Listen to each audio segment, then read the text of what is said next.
Hello friends, स्वागत है आप लोगों का आज के इस वीडियो में। आज हम लोग पढ़ेंगे मूल अधिकार के बारे में, जो कि संविधान के भाग 3 में दिया गया है। अब देखिए, व्यक्ति के जीवन जीने के लिए कुछ मूल अधिकार देना जरूरी है। व्यक्ति के जीवन जीने के लिए मूल अधिकार का होना बहुत जरूरी है। यदि आपके मूल अधिकार छीन लिए जाएं तो जिंदगी जेल के समान हो जाएगी। जेल में आदमी के 90% मूल अधिकार छीन लिए जाते हैं, तो कहते हैं ना, जेल में जिंदगी नर्क हो जाती है। समझ लीजिए कि अगर 100% अगर आपका मूल अधिकार छीन लिया जाए तो आपकी ज़िंदगी जेल से भी बदतर हो सकती है। इसीलिए मनुष्य के जीवन जीने के लिए मूल अधिकार बहुत ही आवश्यक है। अब देखिए, ये जो मूल अधिकार है इसे हम लोगों ने अमेरिका के संविधान से लिया है। मूल अधिकार जो है हम लोगों ने अमेरिका के संविधान से लिया है।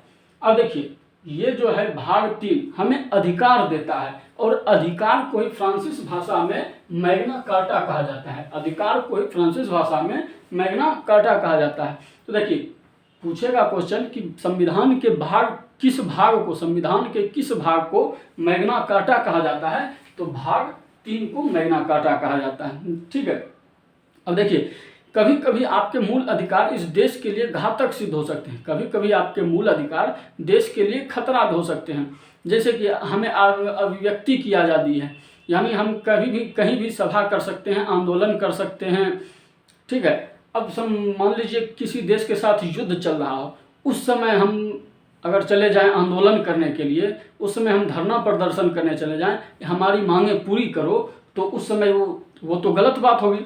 इसीलिए कहा गया है कि वैसे आपातकाल के समय में या युद्ध की स्थिति में आपके मूल अधिकार को सस्पेंड किया जा सकता है, यानी आपके मूल अधिकार को निलंबित किया जा सकता है कुछ समय के लिए। तो कुछ समय के लिए जब निलंबित किया जाएगा तो यह राष्ट्रपति आपके मूल अधिकार को निलंबित कर सकते हैं कुछ समय के लिए। जब भी बाह्य आक्रमण यानी युद्ध का या आंतरिक आपातकाल चल रहा हो, आपातकाल की स्थिति में आपके मूल अधिकार को कुछ समय के लिए सस्पेंड किया जा सकता है। तो वह जो निलंबित करेंगे उसी सस्पेंड को निलंबित कहा जाता है। निलंबित जब किया जाएगा तो वह राष्ट्रपति आपके मूल अधिकार को निलंबित करेंगे। ठीक है। अब देखिए, कुछ मूल अधिकार आपके जो कुछ मूल अधिकार हैं वह समाज के लिए एक धब्बा हो सकते हैं। कुछ मूल अधिकार समाज के लिए धब्बा हो सकते हैं, किसी और की जिंदगी बर्बाद कर सकते हैं। तो वैसे मूल अधिकार को संसद जो है प्रतिबंध लगा सकती है, वैसे मूल अधिकार को यानी समाप्त कर सकती है। जैसे देखिए, 3 तलाक जो है पुरुषों को तो उनका मूल अधिकार दे रहा था, लेकिन उसमें महिलाओं की जिंदगी बर्बाद हो जा रही थी।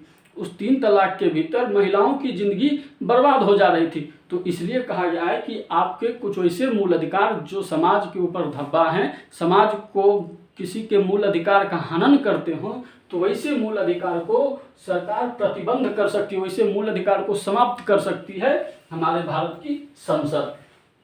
अब देखिए, संसद को पावर है कि वह हमारे मूल अधिकार को समाप्त कर सकती है। तो हमारे अभिव्यक्ति की आज़ादी को छीन सकती है, कहेगी कि सरकार का विरोध नहीं कर सकते हैं। तो वैसी स्थिति में जो हमारे मूल अधिकार का जो रक्षक है, वैसी स्थिति में हमारे मूल अधिकार का जो रक्षक है वह सुप्रीम कोर्ट है।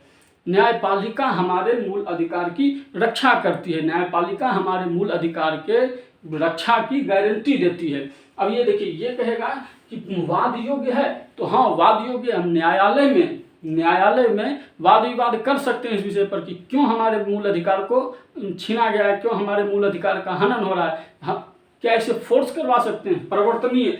तो हाँ, यह परिवर्तनीय भी है। हम न्यायालय के द्वारा अपने मूल अधिकार को इन्फोर्स करवा सकते हैं, हम अपने ऊपर लागू करवा सकते हैं, सरकार से अपने ऊपर लागू करवा सकते हैं। यानी यह हमारा जो मूल अधिकार है वह परिवर्तनीय है, वाद योग्य भी है कि भाई न्यायालय में हम जा करके इस पर बहस भी कर सकते हैं कि क्यों हमारे मूल अधिकार को छीना गया है, क्यों हमारे मूल अधिकार का हनन किया जा रहा है।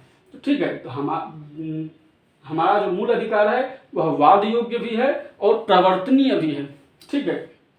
अब देखिए, ये मूल अधिकार जो है हमारे संविधान के भाग 3 में दिया गया है। ठीक है। भाग 3 में जो मूल अधिकार है इसमें अनुच्छेद 12 से लेकर के 35 तक में दिया गया है।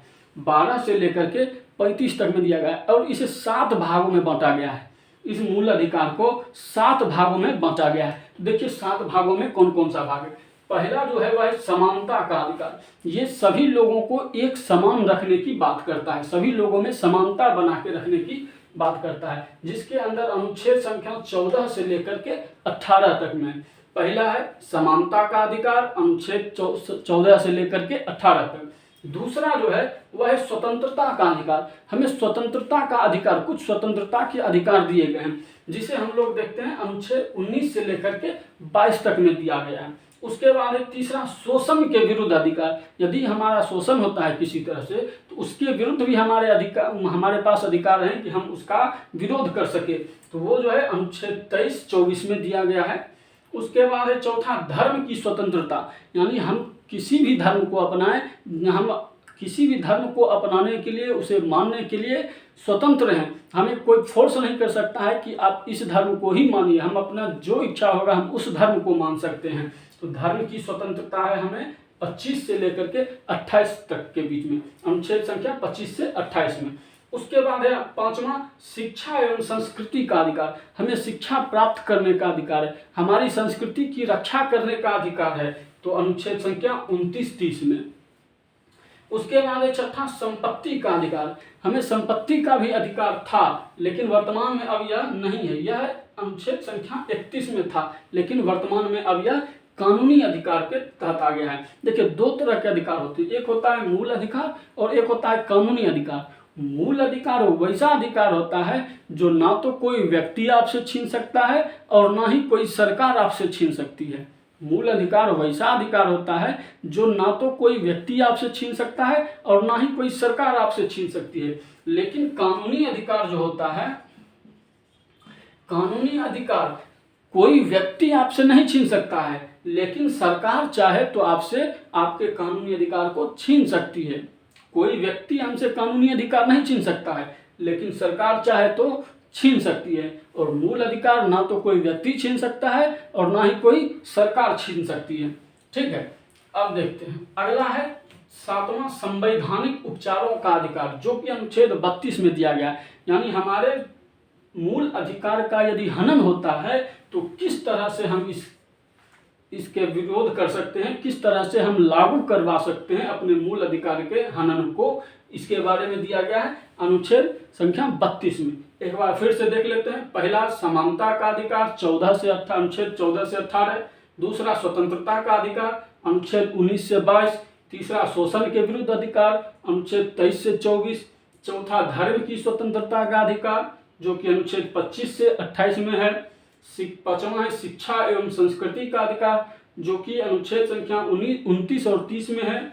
और छठा है संवैधानिक उपचारों का अधिकार जो कि अनुच्छेद संख्या 32 में है। और ये जो छठा का पहले संपत्ति का अधिकार, ये अब समाप्त हो गया है। पहले 7 थे, अब संपत्ति का जो अधिकार समाप्त हो गया है। इसके बाद 6 मूल अधिकार हमारे पास बचे हुए हैं। तो इसमें सबसे पहला आज हम लोग देखेंगे समानता का अधिकार, जो कि 14 से लेकर के 18 तक में दिया गया है। पहला आज हम लोग क्लियर कर लेंगे, ठीक है।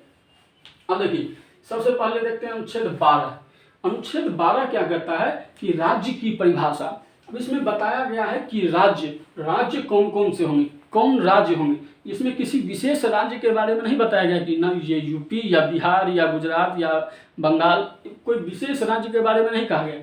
इसमें कहा गया इस राज्य के अंदर आएंगे सेंट्रल गवर्नमेंट, इस राज्य के अंदर आते हैं स्टेट गवर्नमेंट, इसी राज्य के अंतर्गत आएंगे, ठीक है। लोकल गवर्नमेंट जैसे कि गांव में पंचायत और बड़े शहरों में नगर पालिका, ये जो लोकल गवर्नमेंट होते हैं ये भी इसी राज्य के अंतर्गत आएंगे। कुछ संस्थाओं को भी राज्य के अंदर रखा गया है, जैसे इलेक्ट्रिक बोर्ड यानी बिजली विभाग, ONGC, उसके बाद एयरपोर्ट अथॉरिटी, इन सभी को भी राज्य के अंदर ही रखा गया है। अब इसमें क्या कहा गया है कि आपका मूल अधिकार है, आपके मूल अधिकार को कोई छीन नहीं सकता है, लेकिन राज्य जो है आपके ऊपर युक्त प्रतिबंध लगा सकती है। राज्य आपके ऊपर कानून का डर बनाने के लिए कुछ नियम और कानून लगा सकती है, ठीक है। इसमें किस तरह से देखिए, तो सेंट्रल गवर्नमेंट भी कुछ कानून बनाती है हमारे ऊपर, स्टेट गवर्नमेंट भी कुछ कानून बनाती है हमारे लिए, लोकल गवर्नमेंट पंचायतें भी कुछ कानून बनाती हैं, नगर पालिका भी कुछ कानून बनाती है, इलेक्ट्रिक बोर्ड को भी अधिकार दिया गया है कुछ कानून बनाने के लिए हमारे लिए। देखिए क्या, अब मान लीजिए कोई घर बना रहा है, सड़क पर ही घर बना लिया, तो अगर सड़क पर ही घर बना लिया, उसके लिए कोई नियम कानून नहीं बनाने वाला है, तो लोग तो सड़क पर भी घर बना लेंगे। तो इसके लिए सेंट्रल गवर्नमेंट हम लोग देखने आएगी नहीं, स्टेट गवर्नमेंट देखने आएगी नहीं, इसके लिए लोकल गवर्नमेंट देखने के लिए आएगी। लोकल गवर्नमेंट को पावर दिया गया है कि आप देखें सड़क से कितने दूर अंदर कोई व्यक्ति घर बनाता है, इसके लिए आप नियम बनाए, सड़क से कितना अंदर आपको घर बनाना है, इसके लिए लोकल गवर्नमेंट आपके लिए कानून बनाएगी। उसके बाद इलेक्ट्रिक बोर्ड को अगर मान लीजिए पावर नहीं दिया गया रहता, कोई भी आदमी बिजली चोरी कर सकता था, तार फंसा करके जला रहा है घर में, बिजली चेकिंग करने के लिए आया तो उसमें तार हटा दिया। इसलिए इसे भी कुछ अधिकार दिए गए हैं आपके लिए कानून बनाने का। तो यह भी इलेक्ट्रिक बोर्ड भी हमारे लिए कुछ कानून बनाती है। तो यह जो कानून बनाती है हमारे अंदर कुछ दबाव डालने के लिए, कुछ प्रेशर बनाने के लिए ये कानून बनाती है। नहीं, अगर इन लोगों को अधिकार ना दिया जाए तो समाज में अराजकता, देश में अराजकता फैल जाएगी। लोग बिजली चोरी करने लगेंगे, जैसे मन वैसे घर बनाने लगेंगे, जो मन सो करने लगेंगे। इसलिए कुछ नियम और कानून बनाने के लिए इन लोगों को कहा गया है। मूल अधिकार आपका कोई नहीं छीन सकता है, लेकिन आपके ऊपर कुछ नियम और कानून ये राज्य लगा सकते हैं। इस राज्य के अंदर कौन कौन से आएंगे, तो सेंट्रल गवर्नमेंट भी इस राज्य के अंतर्गत आएगा, स्टेट गवर्नमेंट भी राज्य के अंतर्गत आएगा, लोकल गवर्नमेंट भी राज्य के अंतर्गत ही आएगा। गाँव में पंचायतें और बड़े शहरों में नगर पालिका, ये भी लोकल गवर्नमेंट है, तो ये भी राज्य के अंतर्गत आएंगी। बिजली विभाग ये भी राज्य के अंतर्गत आएंगी। ONGC ये भी राज्य के अंतर्गत आएगी। एयरपोर्ट अथॉरिटी, ये सब जो भी है राज्य के अंतर्गत आएंगे। उसके बाद देखिए अनुच्छेद 13 क्या कहता है, अल्पीकरण। यदि आपको जो मूल अधिकार दिया गया है उसका अल्पीकरण किया जा सकता है। किस स्थिति में, तो यदि आपका मूल अधिकार किसी के साथ असंगत व्यवहार करता हो। अब जैसे असंगत व्यवहार का देखिए, हमें अभिव्यक्ति की आज़ादी दी गई, यानी बोलने की आज़ादी दी गई, तो हम किसी को पकड़ के उसे गाली दे देंगे, ये तो गलत बात है। इस स्थिति में तो अगर हमको बोलने का अधिकार दिया गया है, हमें बोलने की आज़ादी है, तो सामने वाले को भी शान से जीवन जीने की आज़ादी है। सामने वाले को भी शान से जीवन जीने की आज़ादी है। तो हम किसी के साथ यदि असंगत व्यवहार करते हैं तो हमारे मूल अधिकार को कम किया जा सकता है अनुच्छेद 13 के तहत। उसके बाद देखिए कहा गया है कि संविधान बनने से पहले का कोई भी कानून लागू रहेगा। संविधान बनने से पहले, यानी हमारा जो संविधान लागू हुआ था अभी उससे पहले के कानून के बारे में कह रहा है। अभी भी हमारे भारत में कई ऐसी IPC की धाराएं हैं जो 1860-62 की हैं, 1935 की हैं। इसकी धाराएं अभी भी भारत में लागू हैं।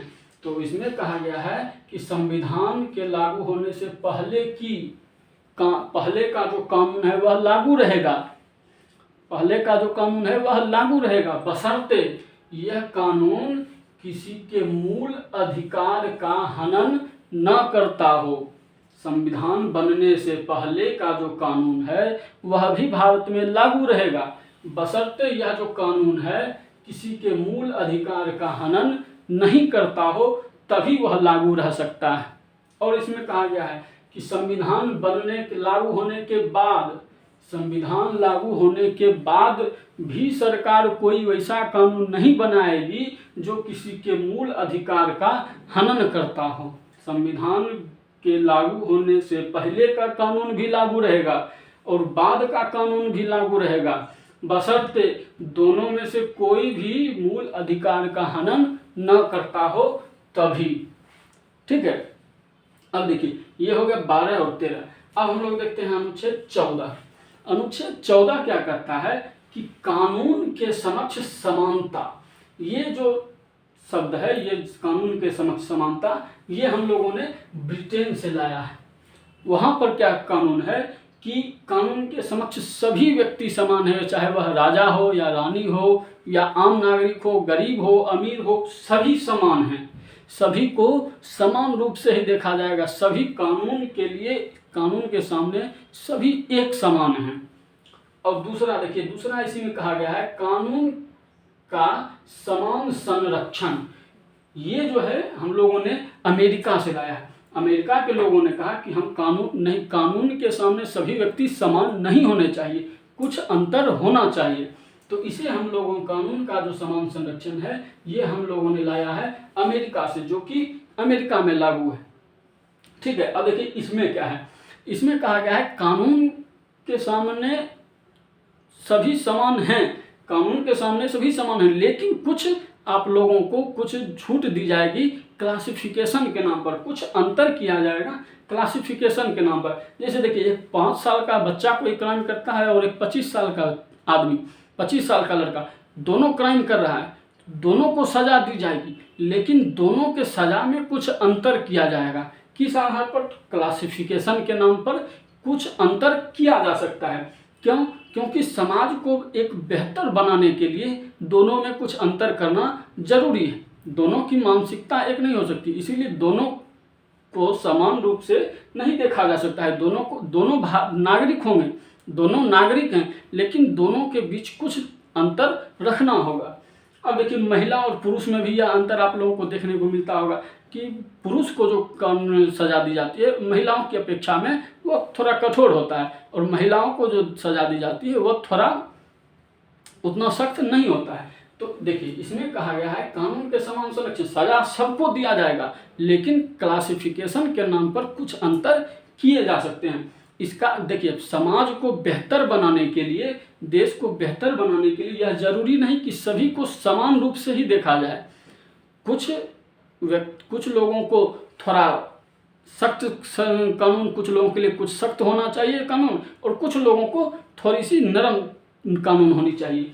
तो इसका मतलब दोनों को अंतर दोनों में करने का मतलब यह है कि एक इस देश को एक बेहतर बनाया जा सके, इस देश को सुंदर बनाया जा सके, इसलिए दोनों में कुछ अंतर किए जाते हैं। देखिए अब जैसे देखिए हमारे देश में राष्ट्रपति और राज्यपाल, ये लोग कोई भी क्राइम कर लेंगे, कोई भी क्राइम करेंगे तो इनके ऊपर कार्यवाही नहीं की जा सकती, यानी फौजदारी मुकदमा इनके ऊपर नहीं किया जा सकता, इनको सज़ा नहीं सुनाई जा सकती है कि 10 साल की जेल या 20 साल का सज़ा, इस तरह का इनके ऊपर कोई सज़ा नहीं सुनाई जा सकती है। क्यों? देखिए क्योंकि राष्ट्रपति को अनुच्छेद 71 के तहत यह अधिकार प्राप्त है कि वह किसी की भी सज़ा माफ़ कर सकते हैं। अगर वह किसी और की सज़ा माफ़ कर सकते हैं तो खुद की भी सज़ा माफ़ कर सकते हैं। राज्यपाल को भी अधिकार प्राप्त है अनुच्छेद 162 के तहत कि वह किसी की सज़ा माफ़ कर सकते हैं। जब किसी की सज़ा माफ़ कर सकते हैं तो खुद की भी सज़ा माफ़ कर सकते हैं। तो इनके ऊपर आप फौजदारी मुकदमा नहीं चला सकते हैं, दीवानी मुकदमा चला सकते हैं, यानी इनके ऊपर फाइन लगा सकते हैं, जुर्माना लगा सकते हैं इनके ऊपर कि फलाना रूप में इतना रुपये का जुर्माना लगा सकते हैं, लेकिन इनको सज़ा नहीं सुना सकते हैं। लेकिन देखिए इसमें एक और बात है कि इनको सज़ा तब तक नहीं सुनाई जा सकती जब तक यह अपने पद पर में है, जब तक यह अपने पद पर में है, यानी राष्ट्रपति अपने पद पर हैं, राज्यपाल अपने पद पर हैं, तब तक इनके ऊपर दीवानी मुकदमा, फौजदारी मुकदमा नहीं चलाया जा सकता। लेकिन जैसे ही यह अपने पद से हटेंगे तो इनके ऊपर फौजदारी मुकदमा चलाया जा सकता है। तो सभी को समान रूप से देखा गया है हमारे भारत में। अब देखिए ये जो है ना कानून का समान संरक्षण, ये हम लोगों के यहाँ 80% इसी को फॉलो किया जाता है, आप देखते हो। और कानून के समक्ष समानता को जो है यह 20% ही फॉलो किया जाता है, क्योंकि इससे बेहतर यह पहला से ब्रिटेन से जो हमने लाया है उससे बेहतर है अमेरिका। लेकिन दोनों है हमारे पास, हम दोनों का उपयोग कर रहे हैं, लेकिन यही 80% हम दूसरे का कानून के समान संरक्षण का उपयोग करते हैं और 20% में कानून के समक्ष समानता का उपयोग करते हैं। ठीक है, अनुच्छेद 14 क्लियर हो गया होगा। अब देखते हैं हम लोग अनुच्छेद 15। अब देखिए अनुच्छेद 15 क्या कहता है कि धर्म, जाति, लिंग, वंश या जन्म स्थान के आधार पर आप भेदभाव नहीं कर सकते हैं किसी के भी साथ। आप किसी धर्म को मानते हैं, आप हिंदू हैं या मुस्लिम हैं या जैन हैं या बौद्ध हैं, इससे कोई फर्क नहीं पड़ता है, आपके साथ कोई भेदभाव नहीं किया जा सकता है। आप धर्म के आधार पर किसी के साथ भेदभाव नहीं कर सकते हैं। जाति के आधार पर भी आप किसी के साथ भेदभाव नहीं कर सकते हैं कि यह ऊंची जाति का है, नीची जाति का, इस आधार पर आप भेदभाव नहीं कर सकते हैं। उसके बाद लिंग के आधार पर महिला है, पुरुष है या ट्रांसजेंडर है, इस आधार पर भी आप भेदभाव नहीं कर सकते हैं। वंश के आधार पर भी आप भेदभाव नहीं कर सकते हैं। देखिए 1857 की जब क्रांति हुई थी तो उस समय बहुत सारे राजवाड़े जो थे, बहुत सारे राजवाड़े उन्होंने अंग्रेजों का साथ दिया था। 1857 की क्रांति में भारत के बहुत सारे राजवाड़ों ने अंग्रेजों का साथ दिया था।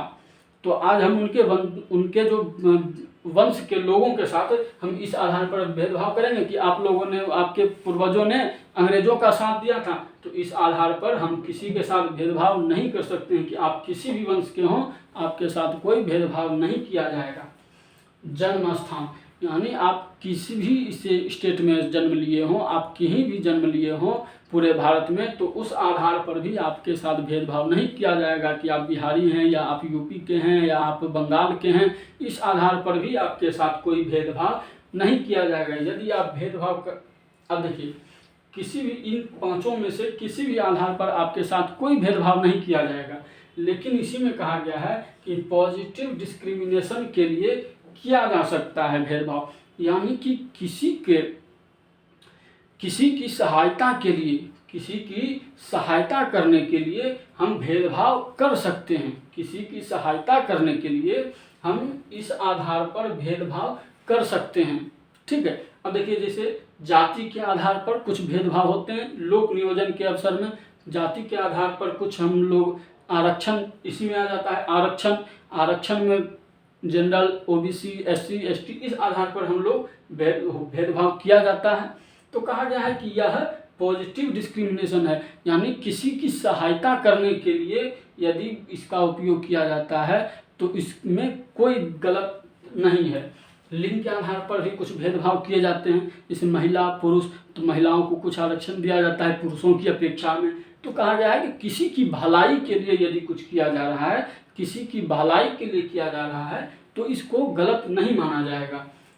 धर्म, जाति, लिंग, वंश या जन्म स्थान के आधार पर आपके साथ कोई भेदभाव नहीं किया जाएगा, लेकिन किसी की भलाई के लिए भेदभाव किया जा सकता है। ठीक है।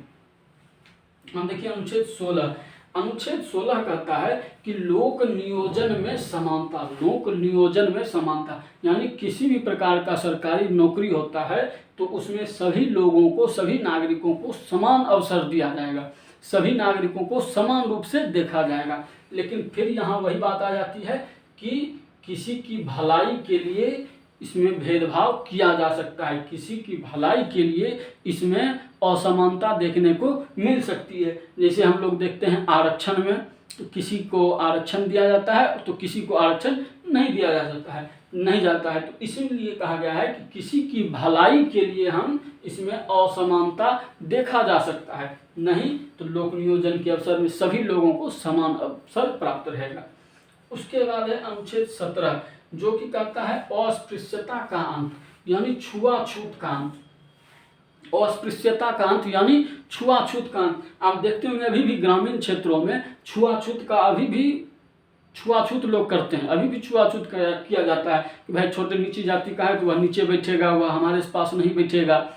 लेकिन देखिएगा शहरों में अब यह छुआछूत अब समाप्त हो रहा है, अब बहुत ही कम आपको शहरों में देखने को मिलेगा, लेकिन ग्रामीण क्षेत्रों में अभी भी छुआछूत का चालू है, हो ही रहा है। तो इसमें कहा गया है कि अस्पृश्यता का अंत, यानी कि आप छुआछूत करते हुए पकड़े गए, यानी आपके का सबूत कोई मिल गया कि आपने छुआछूत किया है, तो आपको इसके लिए आपके ऊपर कानूनी कार्रवाई किया जा सकता है। यहाँ एक चीज छोड़ दिया गया है कि यदि आपको कोई बीमारी है,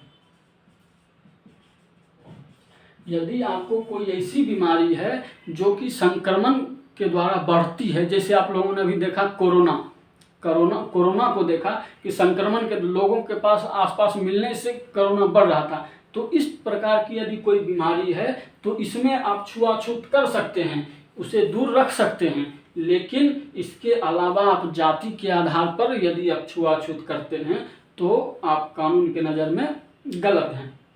उसके बाद अनुच्छेद 18 कहता है कि उपाधियों का अंत, यानी आप किसी प्रकार की उपाधि नहीं, ऐसी उपाधि आप किसी प्रकार की उपाधि नहीं रख सकते हैं जिससे कि लोगों में असमानता की भावना पैदा हो, यानी किसी को एक दूसरे के प्रति श्रेष्ठ दिखाना, यही होता है उपाधियों में। यानी किसी को अगर महाराज की उपाधि दे दी है तो बाकी लोगों से तो उसे श्रेष्ठ बना दिया गया है, तब उसे महाराज की उपाधि। इसीलिए कहा गया है कि आप किसी भी प्रकार की उपाधि को धारण नहीं करेंगे, यानी लोगों को समान रखना है, ना कि एक दूसरे से ऊपर और एक को दूसरे के ऊपर रखना है, लोगों को समान रखना है। इसीलिए कहा गया है कि आप किसी भी प्रकार की उपाधि को धारण नहीं कर सकते हैं। जैसे कि पहले लोग, जब हमारे देश में राजतंत्र हुआ करता था, राजतंत्र था, उस समय लोग भारी भरकम उपाधि लगाते थे, राजा, महाराज, सुल्तान, इस तरह की उपाधि लगाते थे, चक्रवर्ती, सम्राट, इस सब तरह की उपाधि लगाते थे। तो इन सभी के ऊपर रोक लगा दी गई है कि आप किसी भी प्रकार की उपाधि नहीं धारण कर सकते हैं। अब इसमें देखिए, इसमें कहा गया है कि नेशनल अवार्ड आप ले सकते हैं, नेशनल अवार्ड आप ले सकते हैं, यानी भारत रत्न, पद्म भूषण, पद्मश्री, ये सब जो अवार्ड दिए जाते हैं भारत सरकार के द्वारा, इसे आप ले सकते हैं, लेकिन इसे भी आप अपने नाम के आगे नहीं लिख सकते हैं। इसे भी आप अपने नाम के आगे ऐसा नहीं लिख सकते हैं कि भारत रत्न फलाना कुमार, इस तरह का कोई भी आप इसका भी उपयोग नहीं कर सकते। यदि ऐसा करते हुए आप पकड़े गए तो आपको वह पुरस्कार वापस करना होगा, ठीक है। अब देखिए, इसमें कहा गया है एजुकेशन का जो आपका जो डिग्री होगा, एजुकेशन पर्पस में आप लगा सकते हैं अपना। जैसे देखिएगा, डॉक्टर, प्रोफेसर, इस सब तरह की, डॉक्टर, प्रोफेसर, इंजीनियर, इस सब तरह की आप टाइटल लगा सकते हैं, क्योंकि ये जो है आपकी शिक्षा को दर्शाता है। ये जो है डॉक्टर या प्रोफेसर, ये जो सरनेम है, ये आपकी शिक्षा को दर्शाता है, ना कि आपको दूसरों से श्रेष्ठ बताता है।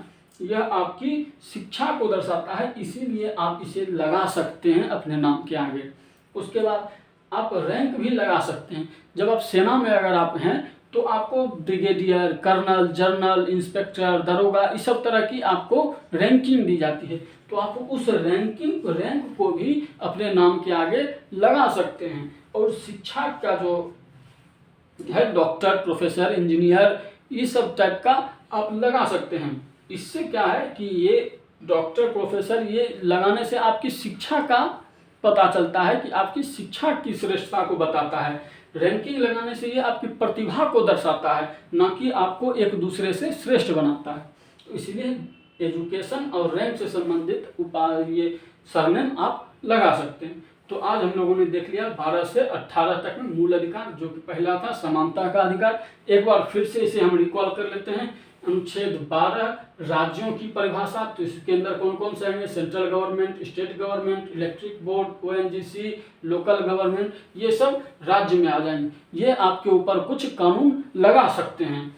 13 में है अल्पीकरण, यदि आपका व्यवहार असंगत है तो आपके मूल अधिकार को कम किया जा सकता है।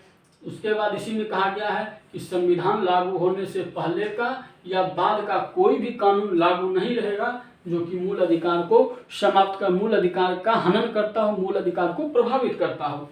उसके बाद 14 में देखा कानून के समक्ष समानता का अधिकार, जो कि हमने ब्रिटेन से लिया है। उसके बाद कानून का समान संरक्षण, जो कि हम लोगों ने यूएसए से, अमेरिका से लिया है। उसके बाद अनुच्छेद 15 जो कि कहता है कि धर्म, जाति, लिंग, वंश, जन्म स्थान के आधार पर कोई भेदभाव नहीं किया जाएगा, लेकिन इसमें कहा गया है कि किसी की भलाई के लिए किया जा सकता है। उसके बाद 16 अनुच्छेद 16 लोक नियोजन में समानता, लोक नियोजन यानी सरकारी नौकरी में आप सभी लोगों को समान रूप से अवसर दिया जाएगा, लेकिन फिर भी इसमें भी कहा गया है कि किसी की भलाई के लिए कुछ भेदभाव किया जा सकता है। उसके बाद है अनुच्छेद 17, इसमें कहा गया है कि अस्पृश्यता का अंत यानी छुआछूत का अंत, आप किसी के साथ छुआछूत नहीं कर सकते हैं। उसके बाद अनुच्छेद 18 कहा गया है कि उपाधियों का अंत, आप किसी भी प्रकार की उपाधि धारण नहीं कर सकते हैं। आप शिक्षा और रैंकिंग, सेना से संबंधित शिक्षा और सेना से संबंधित सरनेम लगा सकते हैं, लेकिन बाकी कोई भी उपाधि आप अपने नाम के आगे नहीं लगा सकते हैं। तो ये था हमारा आज का समानता का अधिकार। हमने 12 से लेकर के 18 तक में पढ़ लिया है। अब आगे हम लोग पढ़ेंगे यह स्वतंत्रता का अधिकार, जो कि 19 से लेकर के 22 तक में दिया गया है। उम्मीद करते हैं आज का यह वीडियो आप लोगों को पसंद आया होगा। पसंद आया हो तो लाइक करें, सब्सक्राइब करें, कमेंट्स करें, शेयर करें।